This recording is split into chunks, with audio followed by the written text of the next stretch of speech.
মুরগিটা যাইতেছে, ঠিক আছে, তি তি করতেছে। এই সুরে সুরে মনের ভাব প্রকাশ করার নাম যদি গান হয়ে থাকে, তাইলে দেখা যাচ্ছে যে এখানে মুরগিটা হেঁটে যাচ্ছে, তি তি করতেছে, আদার খাইতেছে, তারপরে বাসায় বসছে, সে ডিম পার। বুঝছেন না বিষয়টা?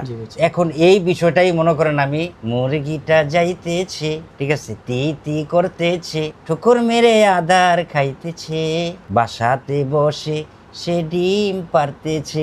আমি মনে করি যে আমি যেই দিকে তাকাই ওইটাই গান। আমাদের ফ্যামিলি বা পরিবার থেকে যেমন দেখা যায়, আমরা আমার বেলায় হোক, আমার আব্বার আত্মবিশ্বাস ছিল যে আমার ছেলে সে গান করুক, কিন্তু গান করলেও সে পথভ্রষ্ট হবে না, ঠিক আছে, এই হলো একটা। আর আমার যে ছেলে সন্তান আছে, আমি চিন্তা করি আমার ছেলের মাইন্ড কি চাচ্ছে। হ্যাঁ, যেমন আমার ছেলে, হ্যাঁ, উনি বলতেছে আব্বু আমি ইকুলেলে বাজাবো, বাজাও। আব্বু আমি নাটক করব, হ্যাঁ করো নাটক। এই যে আমি মাথা গরম জামাইবো, আমার খেরুল বাসার ড্রামায় নাটক আছে, আবার যাব কালকে নাটকের শুটিং করতে।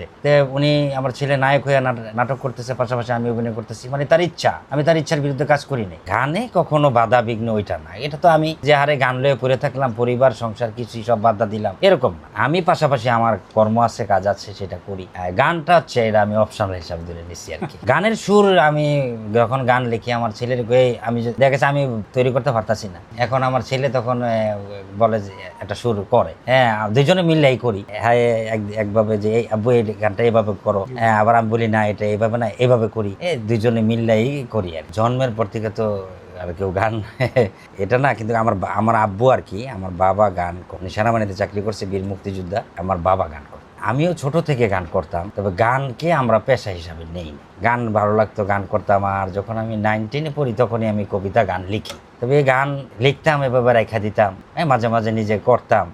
এটা আর গান দিয়ে যে সংসার চলবে, ফ্যামিলি চলবে, এইটাই যে দিয়ে যে সব কিছু করতে হইব, এরকম চিন্তা আমার ছিল না।